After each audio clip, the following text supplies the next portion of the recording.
안녕하세요 여러분. 9월 28일 수요일 마지막 주 수요 예배 드리기로 하겠습니다. 다같이 사도신경 고백하시겠습니다. 전능하사 천지를 만드신 하나님 아버지를 내가 믿사오며 그 외아들 우리 주 예수 그리스도를 믿사오니 이는 성령으로 잉태하사 동정녀 마리아에게 나시고 본디오 빌라도에게 고난을 받으사 십자가에 못 박혀 죽으시고 장사한 지 사흘 만에 죽은 자 가운데서 다시 살아나시며 하늘에 오르사 전능하신 하나님 우편에 앉아 계시다가 저리로서 산자와 죽은 자를 심판하러 오시리라. 성령을 믿사오며 거룩한 공회와 성도가 서로 교통하는 것과 죄를 사하여 주시는 것과 몸이 다시 사는 것과 영원히 사는 것을 믿사옵나이다. 아멘. 오늘 하나님께서 저희들에게 주시는 말씀의 신약성경 요한복음 12장 4절에서 11절 말씀 보시겠습니다. 요한복음 12장 4절에서 11절 말씀입니다. 페이지 수로는 167쪽입니다. 요한복음 12장 4절에서 11절 말씀 167쪽 제가 봉독해 드리겠습니다. 제자 중 하나로서 예수를 잡아줄 바른 유다가 말하되 이 향유를 어찌하여 300데나리온에 팔아 가난한 자들에게 주지 아니하였느냐 하니 이렇게 말하면 가난한 자들을 생각함이 아니요 그는 도둑이라. 돈괴를 맞고 거기 넣는 것을 훔쳐가니라. 예수께서 이르시릴 때 그를 가만두어 나의 장래할 날을 위하여 그것을 간직하게 하라. 가난한 자들은 항상 너희와 함께 있거니와 나는 항상 있지 아니하리라 하시니라. 유대인의 큰 무리가 예수께서 여기 계신 줄을 알고 오니 이는 예수만 보기 위함이 아니요 죽은 자 가운데서 살리신 나사로도 보려 함이더라. 대제사장들이 나사로까지 죽이려고 모이하니 나사로 때문에 많은 유대인이 가서 예수를 믿음이라. 아멘. 믿음으로 보면 특별하게 보입니다. 라는 말씀입니다. 믿음으로 보면 특별하게 보입니다. 영국의 유명한 BBC 방송이 있습니다. 이 방송에서 죽기 전에 가봐야 할 세계 최고의 여행지 한 50곳을 선정해서 방송한 적이 있다고 합니다. 제일 먼저 1위로 선정된 곳이 어딜까요? 1위로 선정된 곳은 미국의 콜로라도 고원을 가로지르는 거대한 획법 그랜드 캐년이 되었다고 전하고 있습니다. 해마다 수백만 명의 사람들이 이곳을 찾고 있는데 그런데 다 똑같은 이 1위에 선정된 유명한 그랜드 캐년인데 보고 온 사람들이 느끼는 것은 또 다 틀리다고 그렇게 얘기하고 있습니다. 오랜 세월 동안 침식작용으로 깎이고 깎여서 형성된 계곡이라고 단순하게 생각하는 그런 사람도 있다는 것입니다. 또 어떤 사람들은 엄청난 규모의 계곡을 바라보면서 조물주에 대한 묵상하는 그런 사람도 있다는 것입니다. 다 보는 견지와 생각하는 차이가 조금씩 우리가 다르다는 것을 느낍니다. 저도 이 그랜드 캐년에 가본 적이 있는데 그랜드 캐년은 너무나 이 해가 떠오를 때 그 주변을 완전히 그냥 붉은 물로 물들이는데 해가 떠오를 때 너무나 장관이더라고요.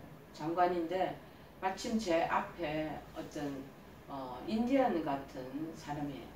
이제 인디안 얼굴을 하고 있는 그런 원주민들의 그 후손이 아닌가 그런 마음이 듭니다. 그분들이 제 앞에 앉았는데 그 차오르는 그 태양을 바라보며 그 명상에 잠겨있는 그 모습이 지금도 제가 이 얘기를 설명하면서 떠오르게 됩니다. 저는 그때 아무것도 모르고 막 감탄사를 연발하고 함성을 온 주변의 그 계곡에 전부 산들을 붉은 빛으로 다 물들이니까 얼마나 놀랍고 정말 아름답고 정말 그 자체가 장관이더라고요. 그런데 그분들은 조용히 그렇게 한 두세 분이 그렇게 묵상하고 눈을 감고 있는 것을 보고 내가 너무 이렇게 함성을 질렀구나 해서 얼른 제 스스로를 자제했던 적이 있었습니다. 너무 아름답더라. 이렇게 보는 견지가 다 조금씩 틀리다는 것이죠. 그래서 세상에서 세계 최고의 여행지 중에서 한 곳으로 1등으로 뽑혀지지 않았나 그런 마음이 듭니다. 이렇듯 세상을 보는 가치관이 이 한 계곡을 보면서도 다르게 나타나는 듯이 서로 다른 것을 생각하고 믿음의 견해도 차이가 난다는 것입니다. 오늘 본문에 보면 4절에 보니까 제자 중 하나로서 예수를 잡아줄 가룟 유다가 말한다. 이 얘기입니다.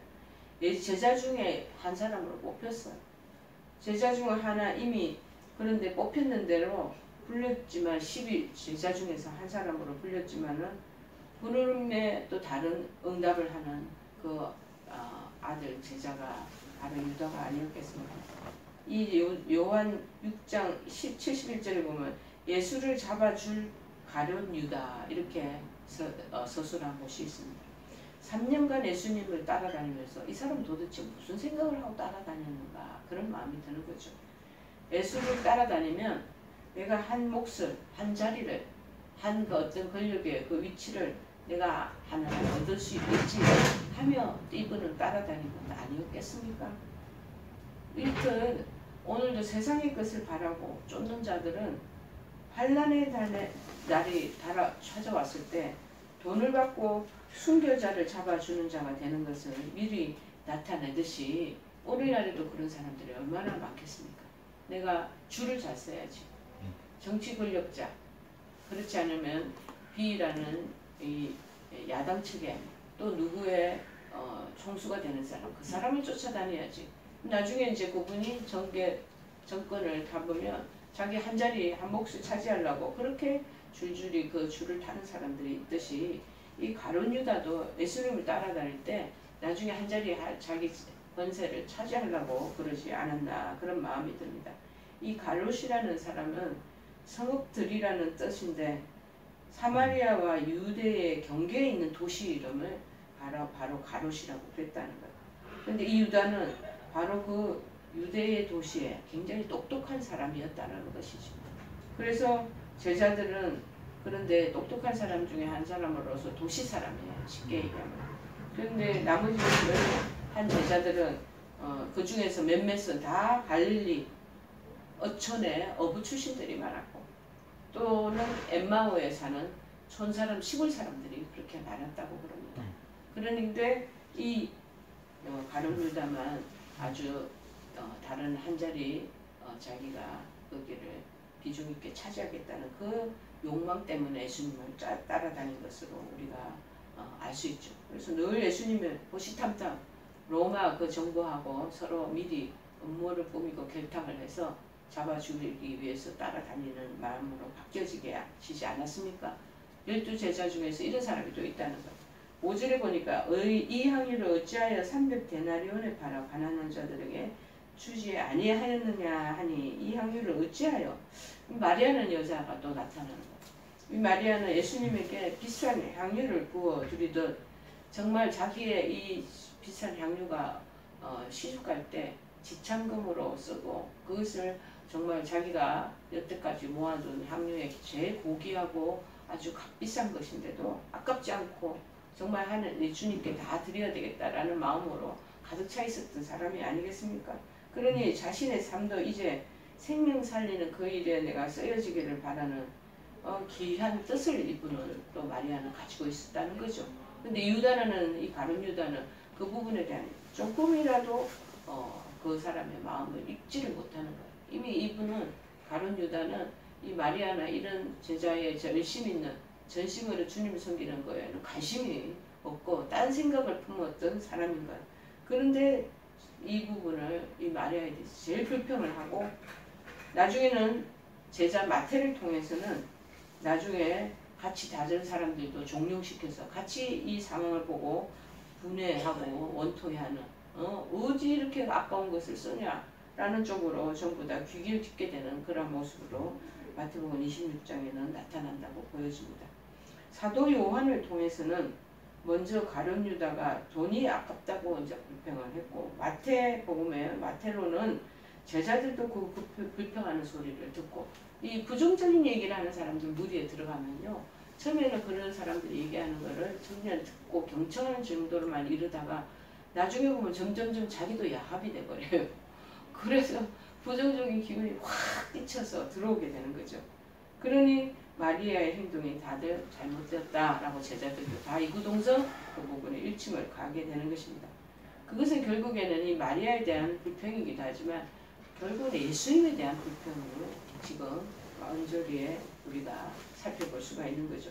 예수님이 그 비싼 향유를 이 마리아가 당신의 발에 가만히 부으실 때 계시면서 그것을 좋게 여기기 때문에 이 제자들도 꿍시렁꿍시렁 하게 되는 거죠. 저 비싼 거를 예수님의 정말 머리카락을 적치든지 아니면 발에 발을 씻기든지 어쨌든지 이 모습을 보고 예수님이 책망을 하거나 호통을 치지 않으니까 이 같이 불평을 한 거죠. 자, 이 제자들이 불평한 것은 자기들의 신앙이 마리아의 신앙과 다르고 진리에 대한 그 깨달음이 부족한데 그 원인이 있지 않았나 그런 마음이 드는 거죠. 그래서 이 사람들이 제자들이 하는 것이 마리아의 이구동성 뭐냐 300데나리온에 팔아서 가난한 자들에게 주면 되지 않냐 그렇게 얘기하는 거죠. 가룟 유다는 표면적으로는 가난한 자의 구제를 자기가 엄청 많이 하는 것처럼 그것을 기치로 내세워서 불평했지만 속마음으로는 내면으로는 자기가 그 돈의 얼마를 훔치고자 하는 탐욕이 있었기 때문에 아까운 것이죠. 저것을 내가 얼마 정도를 훔쳐서 내 사리사욕으로 그것을 사용하기를 원하는데 아까운 줄 모르고 휙 예수님의 머리카락에 붓는다든지 아니면 자기의 그 머리카락 적신 그 향유로 예수님의 발을 씻긴다든지 이런 거 하니까 지금 막 화가 난 거죠. 여태까지 돈괴, 헌금괴를 맡고 있는 유다였어요. 그 돈을 그런데 6절에 뭐라고 그러냐 훔쳐가는 도적이라고 이 요한 사도를 통해서 지금 묘사를 하고 있지 않겠습니까? 가룟 유다의 구제 이 말은 거칠은 그러니까 변명, 구차한 그런 변명이고 실상은 자기 칭찬, 자기 유익을 쫓게 되는 것입니다.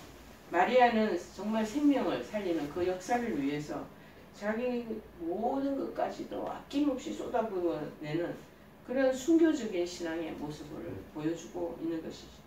이것이 바로 첫째 부활을 바라보는 신앙이라고 신학자들은 얘기합니다. 여기에서 우리가 알아야 되는 것은 이렇게 사람들이 한 사건을 보고 보는 시야가 보는 관점이 각각 다르게 나타나는 것이 참 묘하다라는 생각이 듭니다. 이제는 세상이 갈수록 점점점 타락되어 가고 기초 가지고 있는 크리스찬이나 기존 교회들도 어찌 보면 자본주의 사회에 야합되어져서 정말 그 기류 안에서 달라지고 있는 것을 보게 됩니다. 영리주의로 점점 빠져가는 것이 아닌가 하는 마음이 들 때도 있죠. 교회만 잘하면 되는데 교회 옆에 또 다른 부속기관, 유치원기관을 또 만들기도 하고 또 학교, 대안학교라고 학교기관을 또 만들기도 하고 어떤 데서는 또 요양병원을 세우기도 하고 이런 부분에 영리에 점점점 눈이 별로 흘러갈 때가 많이 있는 거죠. 6절에 그런데 이렇게 말하면 가난한 자들을 생각함이 아니요 정확하게 이 유다에 대해서 마음을 긁어내는 것입니다. 저는 도적이라 알려요. 너무나 명쾌하게 지금 말씀하고 있습니다. 돈계를 막고 거기 넣는 것을 훔쳐갑니다. 그런 말을 하죠. 저희들이 옛날에 저희 교회를 신시가지 크게 지을 때가 있었습니다. 종교부지에. 그럴 때 이제 교회가 아직까지 큰 자금이 경제적으로 넉넉하지 못하기 때문에 교회 그 은행에다가 융자를 받아서 거기다가 여러 가지 자재도 사고 이러니까 교회 모습이 어떤 다른 여타의 교회처럼 금방 몇 개월 안에 뚝딱뚝딱 지어지는 게 아니더라고요. 돈이 이제 자금이 경제적인 게 모아지면 그 다음에 이제 2층 난간을 또 만들고 그 다음에 나중에는 창문에 스테인드 글라스 이런 것도 달기도 했지만 창문이 제일 늦게 달리더라. 창문 그거 하는 데가 굉장히 돈이 많이 들어갔던 것 같아요. 그렇게 해서 창문을 없이 그냥 비닐로 굵은 비닐로 지금 담임 목사님들 그 목사님이 그 비닐을 창문에다 다 달아가고 테이프로 달고 그렇게 하는 모습을 이제 봤거든요. 그러니까 추운 11월달 10월 말부터 찬바람이 들어오니까 그것들을 다 그냥 그렇게 엉성한 그 골격만 갖춘 예배당에 그 창문 틀만 있는데 유리를 못 끼워놓은 거죠. 돈이 유리가 엄청 이제 스탠드 글라스를 하려니까 너무나 많이 드니까 그걸 잠정적으로 자꾸 미루면서 그러다 보니 겨울이 다가오게 되니까 그 비닐으로 크게 막 몇 가지를 해가지고 곳곳에 창문틀을 막 발랐던 것이 생각납니다. 그래서 돈깨가 헌금계가 저 뒤쪽에 있었어요. 그때만 해도 이렇게 헌금 바구니가 돌려지고 그런 게 아니라 저희 그 교회는 처음부터 아예 애시당초 뒤에 헌금 괴를 놔뒀던 것 같아요. 그런데 그게 이제 신시작의 시로 언제 교회가 만들어지고 주변에 아파트촌이 들어서고 이러니까 어수선했을 때예요.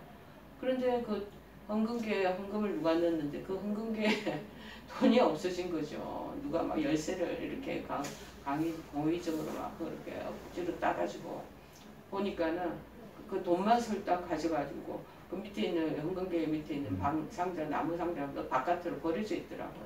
그런 식으로 얘기를 하는 거죠.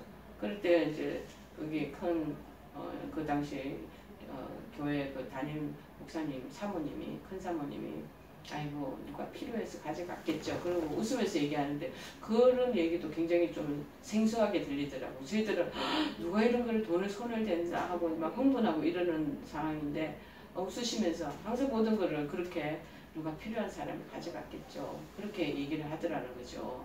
그 다음에 심지어는 예배 드린다고 옆에다가 핸드백을 놔두면 그 핸드백을 들고 다 도망가는 뒤에 그런 사람들이 있어서 핸드백은 저 복도길 끝에 던져져 있고 돈만 빼가지고 가는 그런 일들도 있고 그때 저 교회를 설립할 때 그때 참 별별 희한한 일들이 많이 있었던 것 같습니다.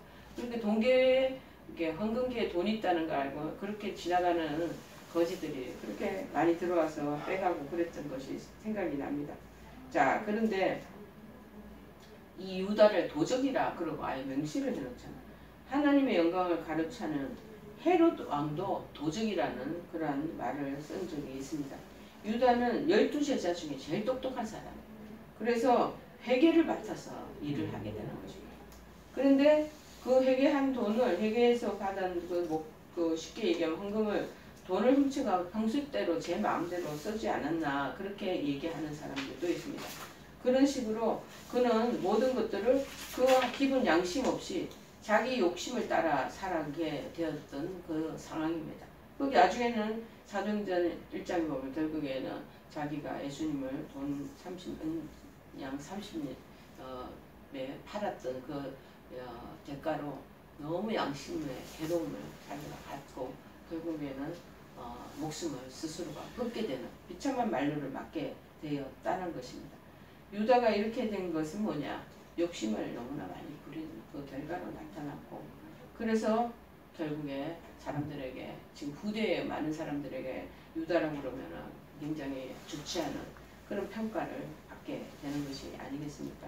우리가 열왕기에도 보면은 열왕기 상에도 보면 아합왕이 있습니다.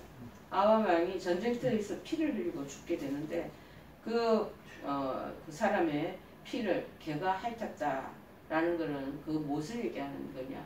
그가 평소에 개처럼 살았다는 것을 얘기하는 것이 아니겠는가 하고 또 어떤 분들은 말을 대고 있습니다. 또 그 부인 이세벨은 또 어떻습니까? 마지막 말미에 두 개의 돌이 깨어져 죽었다. 그 내용이 나와 있는데 열왕기상 22장에 그가 아마 생각을 잘못하며 인생을 살아왔지 않았느냐. 사람이 어떻게 죽느냐는 것은 그가 어떻게 살았느냐의 그 결과로 나타난다라고 언급하는 경우가 있습니다. 이 유다의 경우도 도적처럼 그 헌금계에 있는 돈에 손대고 그렇게 살다가 종국적으로는 또 마지막 그렇게 비참한 자기 스스로 목숨을 끊는 그런 일들이 발생하게 되는 거죠. 그런데 7절에 예수께서 가라사대 저를 가만두어 나의 장사할 날을 위하여 이를 두게 하라. 저를 가만두어 제자들이 마리아의 하는 일을 막 이구동성을 불평을 했지만 예수님은 마리아가 하는 일 너무 귀하다. 좋게 여기셔서 마태 그 제자를 통해서는 저를 괴롭게 하지 말라. 그렇게 하시면서 오히려 내게 좋은 일을 하였다고 칭찬하는 일을 말씀하고 계십니다. 여러분, 이 생명 살리는 이런 일에 자신의 모든 것을 다 드리는 마리아의 이 행한 일을 나중에는 예수님이 복음이 전파되는 곳마다 그것을 이 마리아에 대한 얘기를 전해서 기념이 되도록 하라. 이 여인의 믿음을 본받도록 하라. 라는 내용의 그 메시지를 마태복음 26장 13절 하반절에 말씀하고 계십니다. 여러분, 마리아는 굉장히 어떻게 보면 장성한 믿음을 가진 자로 자기네 모아놨던 그 향유를 예수님을 발 앞에 붓는 것이 앞으로 예수님의 죽음, 구원의 역사를 위해서 돌아가실 것, 그리고 마침내 살아나실 것, 이 부분을 어떻게 이루어 가신 것인가를 이분이 믿음의 눈으로 본 사람일 수도 있다라고 얘기를 할 정도로 예수님이 하시는 일에 대해서 전체적으로 공감하고 그 일들을 위해서 지지하는 그런 모습을 보인 대표적인 한 인물이 아니겠는가, 그런 마음이 듭니다. 그 외에도 사도 바울과 같은 사람 보죠. 복음의 그 구원 사역을 위하여 그 옆에서 또 일하는 사람들이 있지 않았습니까? 우리가 빌립보서 2장 보면 브리스길라, 아구일라 그 부부, 에바브로, 디도 같은 이런 사람들도 생명을 걸고 이 바울 사도가 구원 일을 사역에 일하는 것을 협력하는 모습들을 우리가 볼 수 있습니다. 그런데 7절에 나의 장사할 날을 위하여 이를 두게 하라, 예수님께서 이 얘기를 하는 것이죠. 장사할 날은 십자가에 죽으신 예수님의 시신을 굴에 넣는 것인데, 그 시신의 향유를 부음을 칭찬하는 것이 아니라 예수님의 십자가 죽음은 인류의 그 모든 죄를 다 들고 가실 것이기 때문에 예수님의 이 죽음이 결코 헛되지 않다라는 것을 얘기하는 그런 장사하는 사람의 한 사람으로 지금 그 여인을 주님께서 주목하고 계시는 것이 아니겠습니까? 그래서 가난한 자들을 먹이는 게 좋지, 이렇게 허비하는 게 예수님한테 하기에는 이게 말이 되냐 하고 막 이구동성 막 제자들이 들고 일어나죠. 그러나 예수님이 하시는 말씀이 있습니다. 가난한 자들은 항상 너희와 함께 있지만 나는 항상 있지 아니하지 않느냐. 먹을 것 입을 것이 없는, 마실 것이 없는 자들, 육적으로 가난한 자들이죠. 그런데 애국에서 예수님이 이스라엘 백성들을 다 탈출을 시키시고 광야에 또 가나안에 계속 마침내 입성하게 되었지만, 이 은혜로 하나님께서 나중에 또 12지파에게 다 분배하는 그 일들을 하시잖아요.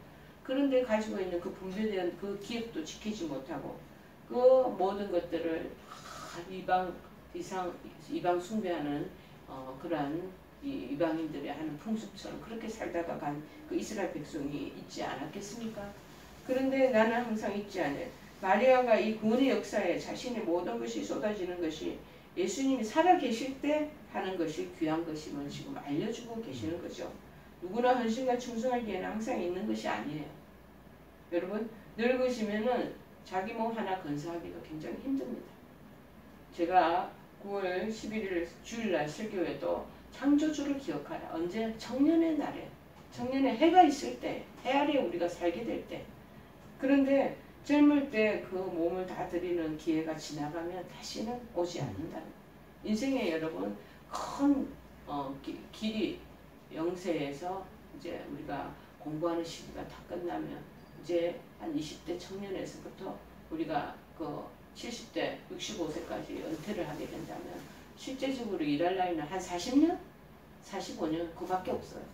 그 일할 나이가 한계가 있다는 거예요. 그런데 나이가 들면은요, 또 체력도 떨어지고 그 다음에 모든 것이 느리게 돼요. 몸의 구조가. 우리가 전도서의 12장 보니까는 그 모든 것이 눈도 어두워지고 이도 정말 맷돌 소리가 약하게 들리고 몸도 관절과 뼈가 다 구부러지고 걷는 것이 더뎌진다라는 그 내용이 바로 그것을 얘기하는 것이죠. 우리의 인생은 그렇게 노화가 있고 한계가 있다는 거예요. 실제적인 일할 나이가 얼마 되지 않는 거예요. 그때 총력적으로 그 모든 우리가 삶의 에너지나 그 가지고 있는 모든 시간이나 여러 가지 열정들을 쏟아부어야 될 시간이 실질적으로 얼마 있지를 않아요.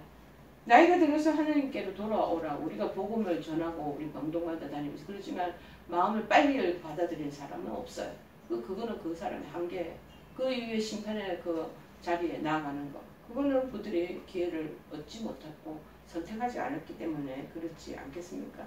특별히 육체적으로 돕는 구제보다 더 귀한 것은 구원의 영혼의 생명을 살리는 이 역사인 것을 이 마리아는 체득을 했다라는 것입니다.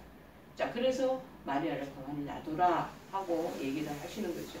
9절에 보니까 유대인의 큰 무리가 예수께서 여기 계신 줄 알고 오니 이는 예수만 이함이 아니요 죽은 자 가운데서 살리신 나사로도 보려 함이라. 그런 많은 유대인들이 예수님과 나사로를 찾아보려고 막 찾아 몰려 들어왔던 것 같습니다. 요새도 물론 유명한 어떤 사람이 어느 지역에 유세를 한다 그러면 사람들이 다 집중적으로 모여들지 않겠습니까? 그 당시에는 그런 여러 가지 매스컴이나 이런 문화적인 이런 대중 매체가 하나도 전무한 시대였단 말이죠. 소문을 듣고 이 사람들이 몰려오기 시작한 거죠. 오늘도 병든 자가 어떻게 낫는가 궁금한 거예요. 복음도 진리도 모르는 자들이 남의 간증을 들으러 막 물 때까지 몰려들은 것입니다. 그런데 그들은 사람들의 대중심리에 의해서 여기 갔다 저기 갔다 몰려다니는 그러한 바람에 흔들리는 갈대와 같은 자들이 아니겠습니까? 그런 대중심리에 편성해서 나가는 그 삶을 사는 세상의 그 기준과 가치에 편성해서 사는 우리들의 모습들도 여기에 비출 수가 있습니다. 자, 그래서 막 몰려들고 있는 거죠. 10절에 대제사장들이 나사로까지 죽이려고 모의를 한다. 나사로도 하나님의 도움으로 그 믿음으로 자라나고 이 사람들이 다시 살림을 받았잖아요. 그런데 대제사장은 누구입니까? 직업적인 성직자들. 그 다음에 정치적인 마음이 너무나 많은 사람. 그 다음에 이 사람 특징은 자기 사욕대로 욕심대로 사는 사람들. 그 다음에 거짓된 자들입니다. 종교적인 틀을 입고 있기는 하지만 세상의 권력을 등에 업고 자기 욕심을 채우는 자들이잖아요. 이런 자들이 많이 쏟아져 나와서 있다라는 것을 우리에게 보여주고 있습니다. 그래서 11절에 나사로 까닭에 많은 유대인이 가서 예수를 믿음이라. 이야, 나사로를 살렸던 일이 첫째 부활을 그 역사를 아주 복음을 받아들이지 않은 유대인들을 위해서 주님이 죽은 나사로를 살리게 하고 이것을 목도한 이 유대인 중에서 그 다음에 이 복음을 예수님이 기적적으로 그 일들을 행하시는 그리스도시구나 하고 받아들이는 사람들이 제법 있었다라는 것이죠. 나사로를 살리심의 그 놀라운 일 때문에 많은 또 유대인들이 다시 구원의 그 방주 안에 들어오게 되었고 제사장들은 더 시기를 하는 거야. 우리 유대인들까지 저 묻어들 무리가 설득하고 회유시켜서 데리고 가는구나 하고 더 시기해서 그래서 마음이 더 사악해지는 거죠. 강팍해지는 거예요. 그래서 예수님도 죽이고 이제 나사로까지 죽이려고 모의를 하게 되는 것이죠. 자기들의 종교적인 권세, 이 가지고 있는 기득권, 이거 빼앗길까봐 노심초사하는 모습이 보이는 것이죠. 양심 다 이 사람들이 다 훼손됐습니다. 진리 무엇인지 이분들이 거기에 감각이 둔해져 있습니다. 무엇에 오직 집중했냐? 명예와 권세욕에 사로잡혀서 점점점 영적인 판단력이 약해지고 그래서 나중에는 사람을 자기네들의 반대세력에 있는 사람들 죽이기까지 하는 일들을 이 사람들 서슴지 않는 그런 재산으로 그런 정치적인 권력자로 분박을 하게 되는 거죠. 여러분 예수님이 죽은 자 가운데 살리신 이 나사로가 있는 이 베다니에서 예수님을 위한 잔치가 열렸던 것입니다. 잔치가 한참 진행되고 있을 때 예상치 못한 일이 벌어진 거죠. 마리아라는 여자가 값비싼 향유 가져다 예수님 발에 붓고는 자신의 머리카락으로 긴 머리카락으로 예수님 발을 닦아드린 거예요. 집안이 온통 향유 냄새로 가득 차잖아. 5월달, 6월달 보면요. 이게 백합이 피기 시작하는 때이거든요. 5월부터. 5월에 교회에 성전에 그 백합을 꽂아 놓으면요. 온 성전 그 예배당 전체가 백합 향유로 향기로 찹니다. 근데 이 향유를 뿌렸으니까 얼마나 그 가득했겠습니까? 그때 가난한 자들에게 왜 주지 않고 저러냐 하고 유다가 제자들을 끌어모아서 똑같이 이구동성 그 일들을 블레임하기 시작하는 것이죠. 매우 이 사람들의 지적도 맞아요. 날카롭고 일리 있는 지적입니다. 그렇다면 마리아와 이 가룟 유다는 같은 향유를 가지고 있는데도 불구하고 이처럼 서로 다른 패턴으로 다른 견해를 가지고 보고 있고 생각을 하고 있는 것 아니겠습니까? 그럼 그것은 무엇을 의미하느냐? 그것은 바로 예수님에 대한 믿음의 고백이 다르다는 것을 여기 암시하고 있는 것입니다. 마리아는 정말 소중한 자기가 목숨을 들여도 아깝지 않겠다는 생각에서 전체 재산되는 것을 다 예수님을 위해서 기꺼이 드렸지만 가룟 유다는 머릿속에 계산을 하죠. 가난한 사람을 생각했다라고 우리가 그 앞에 내세우는 그들의 변명이나 얘기하는 것들을 생각할 수도 있겠지만, 그것보다는 정말 소중하게 여기는 그 돈이 지금 여기서 거기에 허비된다는 것이, 흘러내본다는, 그게 너무 아까운 거예요. 우리가 때때로도 생각할 때 물질적인 것에 아끼고 잘 사용한다고 그렇게 하다 보면 인색해지는 그 경우가 있는 것을 바라볼 수 있습니다. 예수님은 그렇게 마리아를 질타하는 제자들에게 방에서 얘기하시는 것이 오늘 본론의 7절입니다. 그를 가만두어 나의 장래할 날을 위하여 간직하게 하라. 그것을 간직하게 하라. 예수님은 낭비가 아니야. 그거는 내 장래를 준비한 것인 것을 분명히 밝히시고 계시잖아요. 믿음 없는 시선으로 보면 낭비하는 것을 보여요. 그런데 믿음의 눈으로 보면 예수님의 장차 구원의 역사를 이룰 그 장래를 준비하는 거룩한 의식으로, 그러한 거룩한 정말 예수님의 나아갈 바를 치르는 종교적인 의식으로 그것이 행해졌다라는 것입니다. 우리 삶도 마찬가지입니다. 예수님을 믿지 않으면 그 무엇도 남지 않는 그런 인생을 유다와 같이 살 수 있다라는 거예요. 그러나 예수님을 붙잡고 예수님의 앞으로 구원의 역사를 이룰 것들을 생명 살리는 일들을 생각하면 기꺼이 내 인생의 삶의 반이라도, 그리고 아니면 전체라도 드릴 수 있다. 그런 아름다운 인생을 살게 되고, 마침내는 이 마리아는 모든 교회가 세워지고 사람들이 모여있는 곳마다 이 주님이 주시는 이 메시지를 전하게 하고 그것을 기억하게 하는 놀라운 일들이 있게 되는 것 아니겠습니까? 여러분 자신은 지금 마리아의 헌신이 낭비로 보이십니까? 아니면 거룩한 준비로 보이십니까? 그런 것들을 지금 스스로 생각하며 자기의 믿음을 진단해 나가시는 여러분이 되시기를 바랍니다. 우리 다 같이 찬송가 찬양하시며 우리의 삐뚤어진 시야가 주님 앞에 바르게 고추잡아지는, 그래서 주님 기쁘시게 하면서 살아가는 분별력 있는 그런 믿음의 사람들로 채워지기를 원합니다. 라는 마음으로 우리 찬양하시겠습니다. 찬양 438장 찬양하시겠습니다.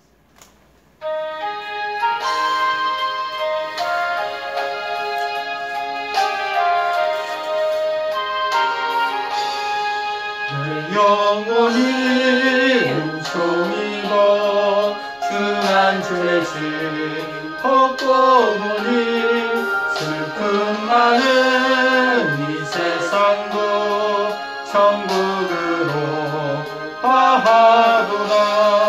할렐루야 찬양하세.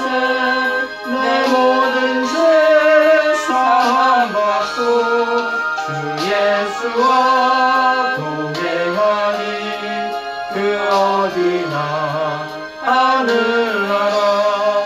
주의 얼굴 뵙기 전에 멀리 뵈던 하늘나라 내 맘속에 이루어지니 날로 가깝도다. 할렐루야 찬양하세. 내 모든 죄 사함받고 주 예수와 동행하니 그 어디나 하늘나라. 높은 산이 거친 들이 조막이나 궁궐이나 내 주 예수 모신 곳이 그 어디나 하늘나라. 할렐루야 찬양하세.